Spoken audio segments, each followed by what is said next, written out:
Welcome, everyone, to the Coalition Friends YouTube channel. My name is Garrett, and I just saw Once Upon a Time in Hollywood, and we're going to review it. I took lots of notes in my notebook. Yes, it's Yoda, and yes, he is amazing and one of my favorite puppets made by the Jim Henson. I think Jim Henson did it. Anyways, enough about that. Sorry. Okay, first thoughts. It was okay. I think the movie... It's a lot of setup that it's like 2 hours of setup, and then it somewhat pays off, and that's okay. I think a lot of this movie didn't need to happen. It's really annoying, actually, how much of this movie did not need to actually happen. And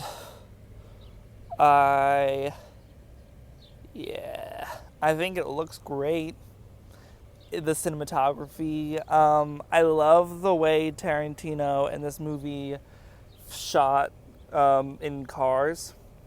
Like he's in the camera's in the backseat of the car.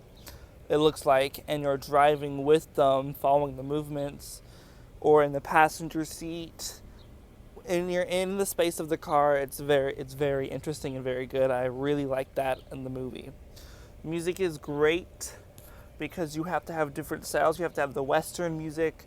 You have to have your regular score. You have to have different kinds of music because you have different locations. The acting, again, is impeccable. Leonardo DiCaprio was going for it again, I think, and I really liked it. I really like his acting, especially when, gets it in gear. He's talking to himself in his trailer, and he's like, "You fucked up. Get it together." And it was really good. This is the funniest I've seen DiCaprio. The most serious was The Revenant because that is a fully serious movie. But this is like the funniest I've seen Leonardo be. And I like that. I kept laughing whenever, I didn't laugh. I wrote a note down that when DiCaprio's first in the pool, that he's going to die in the pool, like he does in Gatsby when he gets shot. That was one of my notes. I think Margot Robbie's character didn't need to be in this movie because the only interaction she has with the main characters, are at the very end. And it's just, I don't know. This movie, Tarantino has a good way of doing one takes. He has very long shots. And you get that from like the Bruce Lee, which that fight scene is incredible. I really enjoyed that. And then with the Brad Pitt has a lot of long shots. Everyone gets a lot of screen time, and the choice to not cut, I think that is something that Tarantino is really stellar at. I don't think it didn't say he edited this. I don't know who the editor is. But when you have a director that also gets to write their movie, that means they get to envision from the paper how they're going to put on screen.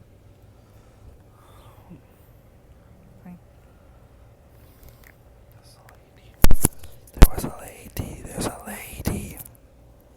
I need a car so I can film these in a car and not deal with people talking and dealing with that. This is 2 reviews in a row that's happened, and it's really annoying. Just immediately awkward. Okay, she's gone far away now. God damn it, I thought I was in a good spot to even do this without getting interrupted. Oh well. So yeah, I'm fiddling with the thing. And then you have the whole hippie stuff, which Brad Pitt gets asked if he wants Roadhead, which I don't think it's called that in 69. Was it 69? I think it was 1969. It's either 68 or 69. One of those two. But I mean, it's the theme of... I don't understand Margot Robbie's part in this movie. I'm going to do some research because that didn't really hit me. In it, I like the fact that everyone really gets to play different characters of the main cast. Margot Robbie Leonardo DiCaprio and Brad Pitt. I mean, Brad Pitt's just done acting, so you just see him fall or something. But DiCaprio gets to do his true Western stuff, his own character stuff.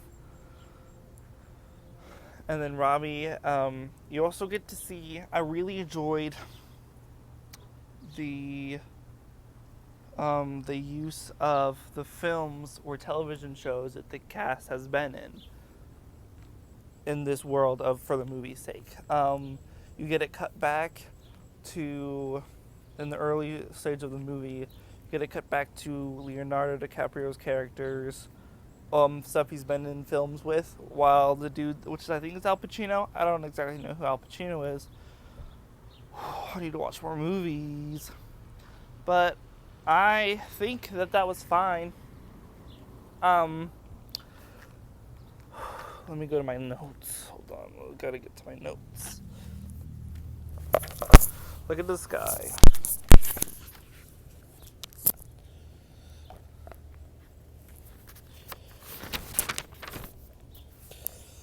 Okay, I don't know who exactly was. Here we go. I don't know exactly who the narrator was for this movie. Because it does break the fourth wall a couple of times just by having a narrator. I don't know if that's exactly breaking the fourth wall. But I mean, first time we have a narrator, it stops the movie. It cuts back to something previously.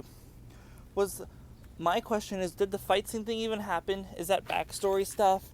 Was that backstory and then backstory inside the backstory cutting back to his wife? Him supposedly killing his wife, which we don't know if he did or didn't. I don't even know who that actress was, but I have questions about who it was, so answer that below. Cinematography is great. I think it's going to win for that. I really enjoyed it. Maybe script.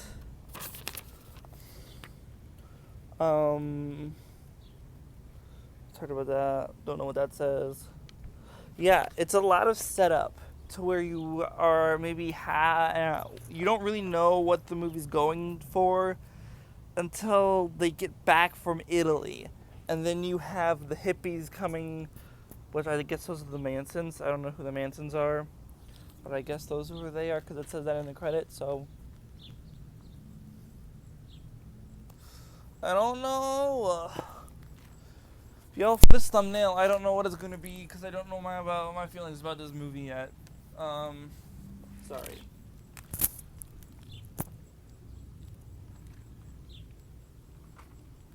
I think the Bruce Lee dude has a great monologue. It's a very good monologue, and that's really enjoyable.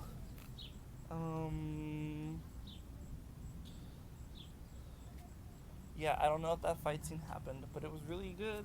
You really felt it. The fighting at the later stage of the movie. You're gonna hear the difference in audio quality for a bit. Sorry about that. I think the fight scene stuff at the end of the movie was really compelling because you felt when he's slamming the girl's head into the wall and stuff. You feel the impact. Maybe sound design, but it looked like it fucking hurt. I don't know exactly how. I think he just knocks him out with a punch. So that dude Tex is dead, and then you have the setup of the flamethrower, but we don't know that he has it till he brings it out of the tool shed. That was really Leonardo's setup, other than like where he'd be, how his house is, and everything. Damn it, this keeps coming off. I'll hold it, and I think that's really. Excuse me, I'm sorry about that. But I don't edit these, so you have to deal with it because I don't have the time to edit these and I don't want to edit these. I'm standing outside the theater. That over there is where I filmed the Toy Story 4 review. If you need to know that, but you didn't. And I have told you, and now you know.